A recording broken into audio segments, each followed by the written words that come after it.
I think this is a good place to start right here. We're just outside the garbage dump, just north of a little town called Galiana. Welcome to another episode of Crime Pays a Botany Dozen. As you can see from this illustrious white soil right here, we're back on the gypsum deserts, okay?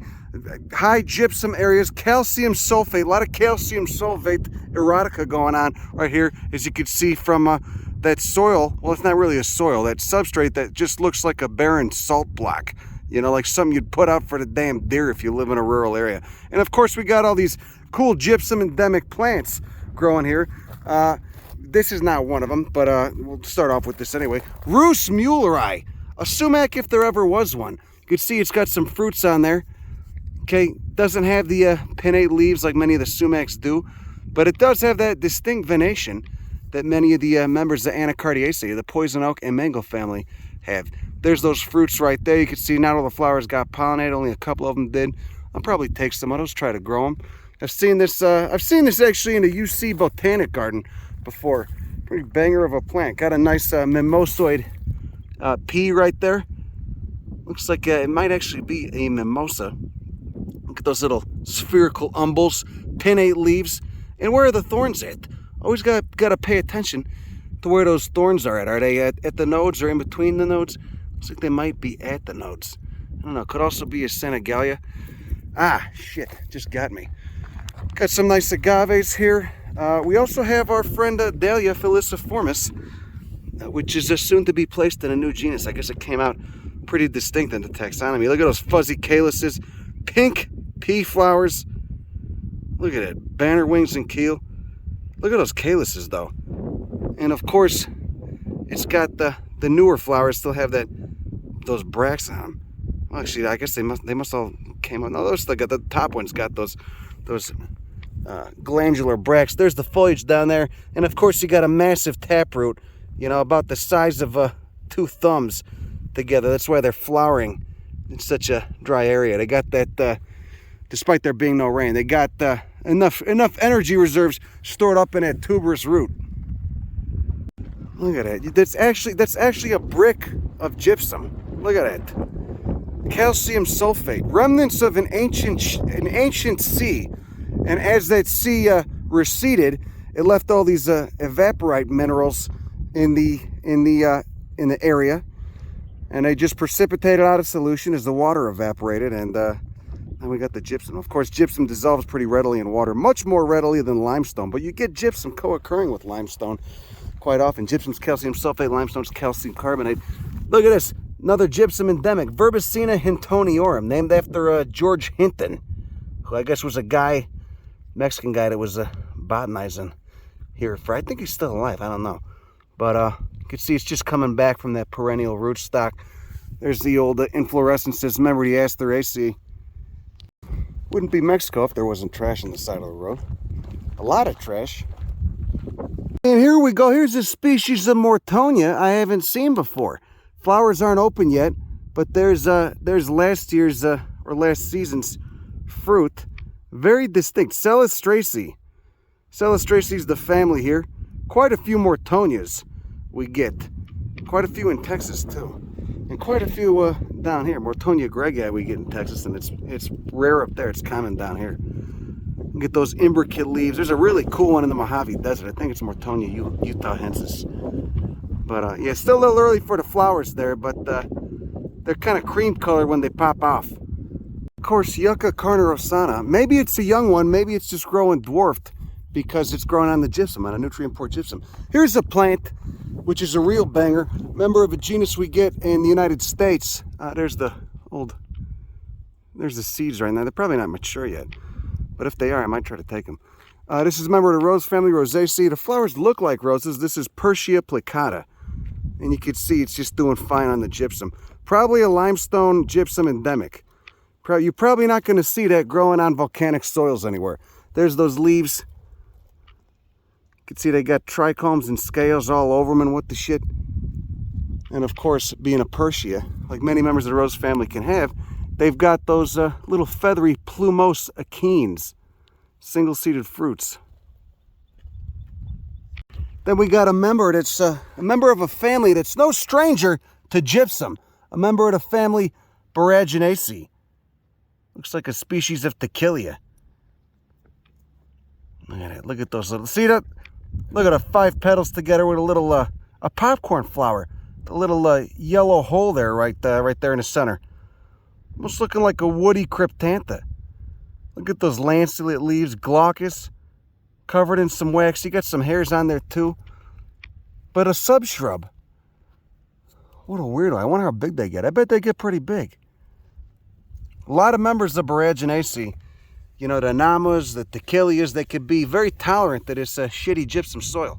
And here we go. Here's a plant that we get in the U.S., but we only get it in Big Bend National Park, up there in the Chisos Mountains. This is Juniper Flaccida, the drooping juniper. And you could see why, because you see how it's drooping like that? They actually survive. I don't know why you don't get them in more mountain ranges in the United States, because they actually survive up there. You'd think the birds would have spread the seeds. Anyway, it's kind of a shitty specimen, but you get the idea. It's just a weeping juniper. Isn't that nice? So you could see the ground kind of has the consistency of lousy concrete, but then when it gets wet, it becomes somewhat muddy. There's a Dodenea, Viscosa Sapindaceae, maple family. Kind of a weed down here. You don't get it at the higher elevations. Let's see what we got in the wash. Oh, we got a Nattolina Bryapota. Look at that beautiful gypsum. We got Nattolina Bryapota, one of the coolest ferns in the family of Pteridaceae. It's dormant right now, as you could tell from the fact that those leaves are curled up. But I mean, look at the, oh my God, look at that nice farina on there. Kind of white. We'll see if we can find one that's actively growing. Yeah, there you go. Here's one. Look at the undersides of those leaves. Look at it. Those recurved margins of those leaflets just protecting the soria under there. The sporangia, the spore-bearing organisms. Incredible substrate too. Look, chunky. Ooh, it's hard. It hurts to kneel down on. You got little selenite crystals in there too. Looks like a seedling of Rus pachyrachis, the Fuzzy Sumac. You can smell the faint smell of a garbage fire in the distance too. Don't you like that? The faint smell of a plastic fire. Let's see what this is. Look at all the Selaginella. Selaginella gypsicola, or gypsophylla, which the gypsum-loving one, growing in the shade. Well, not really anymore because it's leafless. It is mimosa. The resurrection fern gets wet and then it just starts, it turns green, starts photosynthesizing, opens up like a palm, like an outstretched palm. Dainty little composite growing straight out of the gypsum. And look, the ligules aged to pink. God, it's so hard to see when the background's so bright white. Holy hell. See that? See the lanceolate leaves?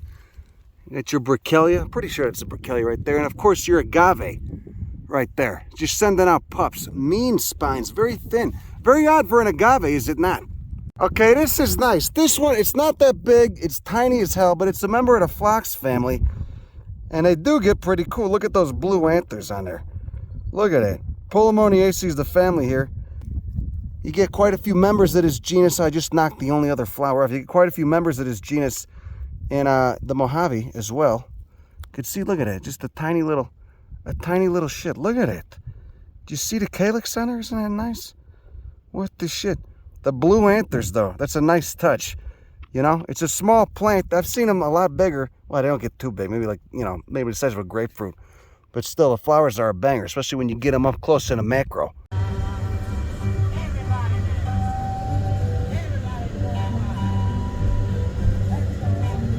Oh, look at that. It's another species of Dahlia. It's got the glands. It's got the fuzzy calyces.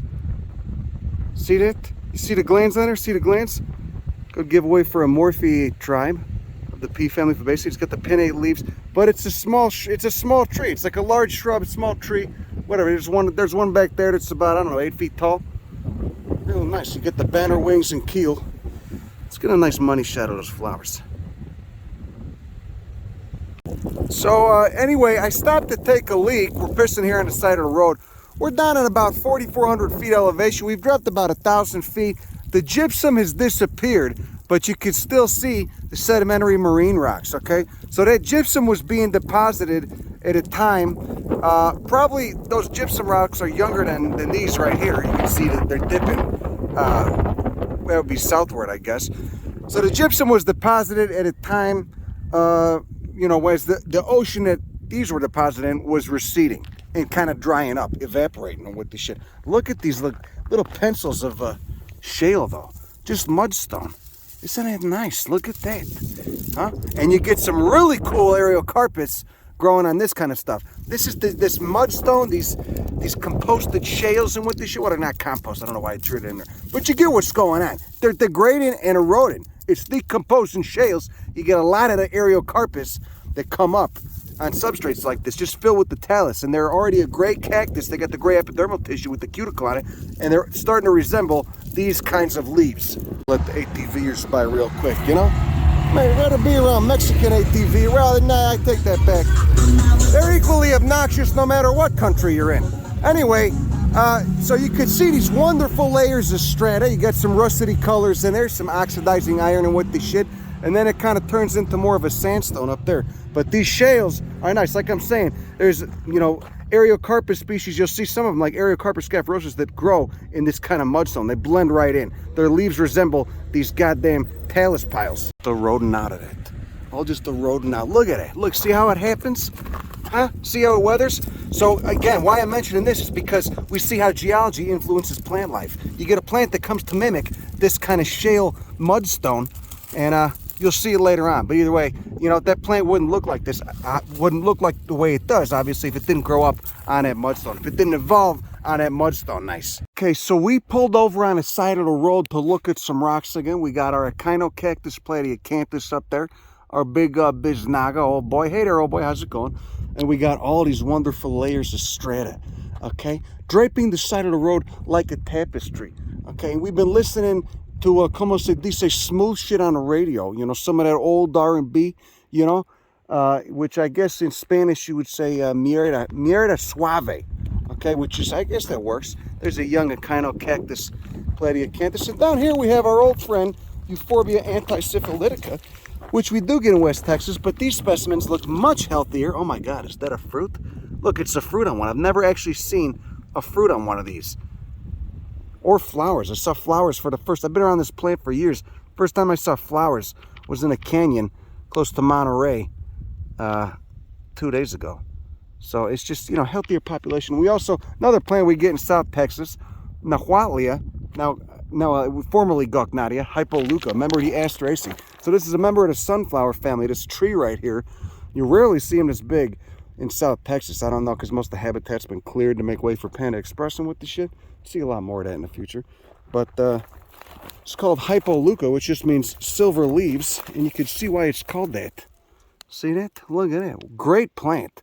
The leaves are the seeds are reportedly very hard to get to germinate. The seeds are very hard to get to germinate. I don't know, they need some kind of treatment. I sent seeds off to this guy at Mobot who's going to analyze them and tell me why, but look at that velvety underside. It feels kind of soft and smooth. Definitely needs to be planted out more. This one does. And when they go off, it's just these white flowers. It's just covered in butterflies. This whole goddamn thing will be covered in pollinators. Look, it's got all the Tillandsia recurvata on it and what the shit. And, you know, 3 different species of agave here. I'm snagged on a little Tillandsia growing there. Look at how, look, one of the quote-unquote air plants, but it's got so many trichomes on it. You know, it's about 80 degrees and feels very dry right now, but this guy's just hanging in there.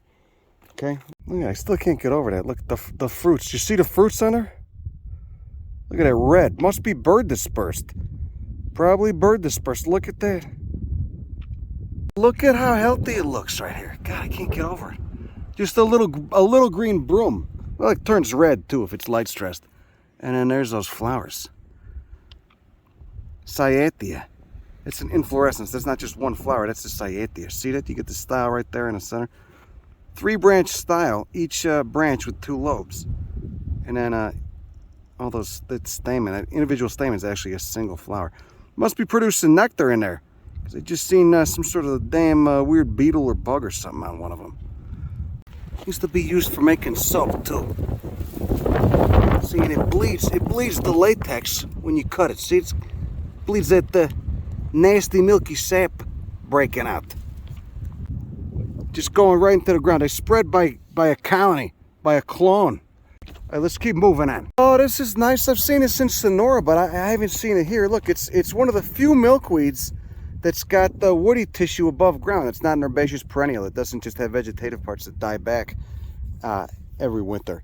This is a Sclepious Linaria. Look at those. Oh, look at those beautiful. Look at those coronas. You got ants in there, probably robbing. I don't think the ants can pollinate this. The petals peeled back. The sepals are green and alternate with the petals. And you got those 5 hoods. You got the horns in there. How's the gynostegium look on it? Can you even get in there? Stigmatic slit, of course, is between those hoods. And everything just wrapped up in a delicious umbel with those bracts that subtend it. Look at that. And of course the foliage is just got pretty drought adapted foliage, arid land adapted foliage, just linear foliage like that, linear leaves, kind of juicy too. We got a species of ash, a species of Fraxinus, olive family, the same species, the same genus that's currently dying out in front of Midwest suburban homes due to the emerald ash borer. But did you know that so many of them are adapted to deserts? There's quite a few that are adapted to arid lands. Olive family Oleaceae. So as you can see, we're currently on a limestone / shale nab. It's just a little outcropping of those nice Cretaceous marine sedimentary rocks. Goddamn, Lechigea is growing right out of the rock right there. Always got to be looking down for the cryptic cacti. You never know what you're gonna find. God, everything really does kind of look like shit right now. It's dry. They get those summer rains. Winter's the dry season, and we're just coming out of winter. It's our old friend Neoloidea conoidea. I'm not fucking around. That's really the name. That's really the name of this guy. Keep an eye out for ammonite fossils too. You know, remnants of those Cretaceous oceans that we've been running our mouths about. Oh, here's a giant Thilo Cactus. Look at those tubercles and the red fruits. The red petals. I don't think the fruits are mature yet. Are they even in there? Ah, Jesus Christ, I can't even get close to it. Those nice tubercles. Big old bastard hanging out next to the Lechigea. Just blending in with all this sedimentary talus being dropped down and weathered. Massive Echinocactus platyacanthus with the tuft of trichomes up top. How old do you think that is? A few hundred years? Quite a few of them. They're doing fine. See? They're doing absolutely fine here. They got nothing to worry about. The thing could probably last, 3 years of drought. Who knows what the roots look like too. Maybe they got a tuberous root.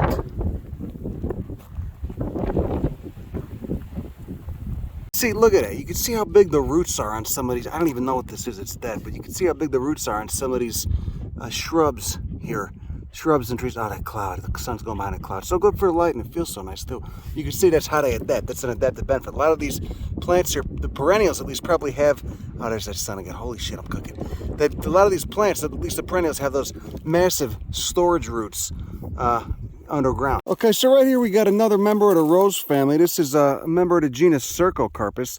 You can see those red things. Those are the achenes, the single-seeded fruits. And many of them have these little plumose feathers on them. See that? For the wind dispersal, nice. Look at how large the leaves are on this species. And they're covered in a bunch of tiny hairs. Bunch of tiny trichomes. Look at the underside. Look at it, like velvet. And the leaves are kind of curled in. Because that's where the stomata are. They're on the underside of the leaf. And they'll be leaking moisture as the plant's trying to take in CO2. Looks like the flowers are done. There's a couple old flowers right there. So rose family, Rosaceae, 5 petals, multiple stamens, and multiple ovaries per flower. Seeds aren't quite ready yet though. You could see we're back on the gypsum. There's some selenite crystals right there. Which you get selenite in Utah sometimes, and all those wonderful, luscious sedimentary rocks in parts of central Utah. Oh, here's an interesting member of the poppy family. Haven't seen this yet. Almost looks like an Escholzia. It might be a Hunnemania. It's got that woody root right there. Let's take a look at the flowers.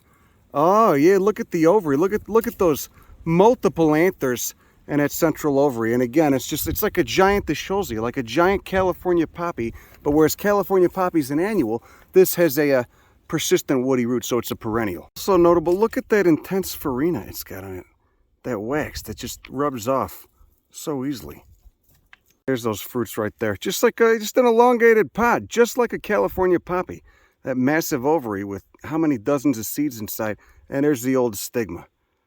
Isn't that nice? So that little piece in there, that white top stigma, that whole piece, which is now about, I don't know, an inch long, if that, maybe half an inch, elongates to about, I don't know, 6 inches. And then all the ovules are inside.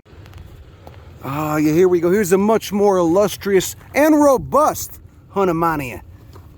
Look at that. Just like a California poppy on steroids with a perennial root. Look, this guy already got pollinated. That ovary's already elongating. The petals are falling off. The stamens are done. I don't know what the beetles were doing there. I kind of drove them away. But, oh, that guy's got something weird going on.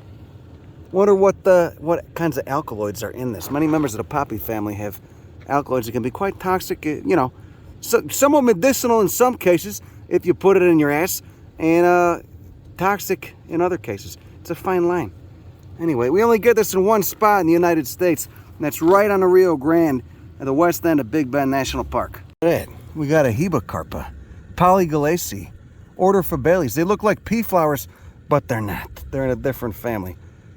Well, they kind of look like pea flowers. They're quite different. There's synapomorphies that are used to make a distinction between them. But look at those lance-shaped leaves, lanceolate leaves, just coming up, little perennial right there. We got the gypsum again. Look at all the gypsum, nice.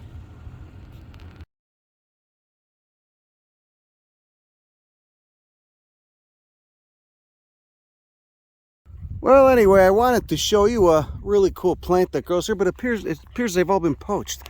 See, there's holes everywhere. There's a big one right there. See it? It's been plucked straight out of the ground. There's actually a seedling over here that I found. A tiny seedling, you can see it right there, of Ariocarpus scaphirostris. I guess the poachers missed it. But you can see what it's doing. It's just got its little gray leaves with a thick cuticle poking up, just resembling the shale. That thing blends in perfectly with the shale. I was here 3 years ago, and this whole hillside was just covered with them. I mean, you couldn't see them if you were standing on top of them, but these fucking holes weren't here. See that? So they've just been, yeah, they've been plucked. Not surprising, I guess. The ground is disturbed. You see, the ground has been disturbed everywhere. Looks like someone kind of swept it away right there. Jesus Christ, they just uprooted everything. So anyway, it would have been remarkable. Maybe we can find one or two plants. See, there's a spot you can see got plucked one out right there. Anywhere there's larger bits of talus, because there's larger bits of talus beneath this. Oh, what a bummer, you know? I don't know who's doing that. Is it locals who are just broken and needed some cash? Definitely, it's, you know, one of the many horrible byproducts of poverty and inequality. But it could also be, as has been often the case, people who fly in from out of the country to rip them off and put them in a box and ship them to markets in Asia. What a drag. Well, at least we got the one seedling. It's kind of fucked. It's, you know, it's exceptionally dry year. And this spot is apparently known already, so even if it does get too big, it'll eventually get ripped off. But look at that, just excavator right there, excavator right there. What a bummer. What a drag. Fucking bipedal apes that like the shiny shit. I almost thought that was one for a minute. That's what they look like. They look like shards of mud, of this mudstone just sticking up from the ground. Yeah, it's just, this is just too close to a town. Too easily accessible. Look at that little guy. Look at that. Just hanging out right there. Hopefully there's specimens in a... I think that's the only real hope for these plants are to be conserved somewhere in some sort of botanic garden where they can, you know, actively breed them. But, because right here in habitat, they're just fucked. There's no way. I don't see how they're gonna last. There's just too much of a drive for them, and, you know, the way humans are, they gotta have everything. It's that primate hoarding. You know, it's like some of the cactus collector guys remind me of like those Pokemon collectors. It's like the same mentality. I don't even know why, they just gotta have it. Look at that, just ripped right out the ground. Holes everywhere. Okay, there we go. There's one the poachers missed, probably because it's on the verge of death. You see, when Ariocarpus are getting that kind of beige coloration on the ends of the leaves, the outer leaves, well, those aren't technically leaves, they're stems, but they're tubercles. But when they're doing that, they're kind of on their way out. But you could clearly see what's going on with this cactus. So it's a shitty specimen, but you could still see evolutionarily why it's such a remarkable plant. Just millions of years of growing on this habitat. And it could avoid herbivory. It was, you know, able to avoid getting gnawed on by all the different kinds of mammals and whatever the shit was coming by eating it, but it wasn't able to avoid getting plucked out of the ground by some shit for brains Nimrod, who just had to have it in his collection or sell it. Had to sell it, you know, just like out here collecting living Pokemons and destroying habitat. What a drag. You got a couple plants right there too. This is in better shape. Still, those tubercles are dying off. They're beige. But you could see the tubercles right there. They're still alive. So this plant's still alive. Maybe it'll flower in November. Of course, you know, that's when you can notice them, is in November when they're just sending off all these profuse pink blooms. See that there's another one right there, but also looking on the verge of death. So most of the plant is below ground, hiding from that harsh desert sun. We're at about 4,000 feet elevation here, maybe a little lower. But you can still see the leaves just poking up. So it grows very slowly, but it's able to get enough of the sun's energy for the photosynthesis, nice, and then just storing it in that massive underground stem. Well, I shouldn't say massive. It's a bulbous underground stem. It's a bulbous underground stem. I should put some of this duff back over there, you know. But it's probably like yay big. You know, it's enough to give it the juice it needs to last. Unless you get 3 plants right there. Got a nice Hamado cactus, formerly in the genus Phaerocactus. Hamado cactus, Hamadacanthus. Looking pretty drought stressed. You know, I was wrong. We are at 3,000 feet, not 4,000. It's actually 2,900. So it's quite hot, especially given the latitude that we're at. So you can see this kind of shale. It's all this shale habitat. But again, I'm expecting most of the plants have been ripped out of here. Like you see these little excavations everywhere. There's one. There's another one over there. Poachers probably just had ample time. Or they paid somebody off, you know. Well, the Ariocarpus have all been poached, but we still got a nice man flowering. Look at that flower. You got flowers flowering in a ring. Flowers occurring in a ring around the apex of the plant. You got the nice trichomes there. The fuzz. Probably just helping to reduce UV exposure from the part of the plant that's getting the most sun. And then there's a flower with the little green stigma, you know, the stamens surrounding it. A couple flowers still on the verge of opening, and then there's those tubercles. Beautiful. Yeah, it looks like a man. How about that? So it looks like there's plenty of suitable habitat. There's these shale-bearing hills everywhere. So there's probably quite a few more left. So they didn't knock them out of existence, but they sure did take a lot. So, you know, judging by the fact that this plant is so hard to find unless it's flowering, you know, maybe there's hope for it yet, who knows. But sure have seen a lot of poached cacti coming through U.S. Customs and getting shipped to the greenhouse. The greenhouse where I end up encountering some of them. The greenhouse where I do my work. I got some stuff growing there.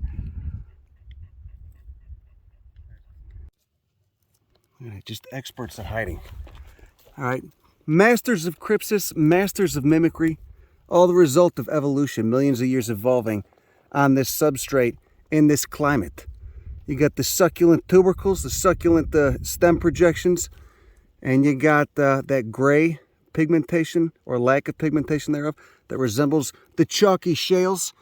Neoloidea doesn't need that. Neoloidea's got spines. The Ariocarpus scaphirostris don't have spines. So they got to make do with what they got. But again, how long did that take to evolve? Any individual that didn't resemble the shale well enough got picked up and eaten, plucked and eaten. Okay, so it's not just pure altruism. It's also going to help with the photo for your money shots. But it's a little bit of altruism, right? That's right. See, so we gave it some water. We're going to have to put this duff back. But, you know, you pour water and you can see the green. There's chlorophyll in there. See that? There's chlorophyll beneath that cuticle. These poor bastards. That tubercle's already dead.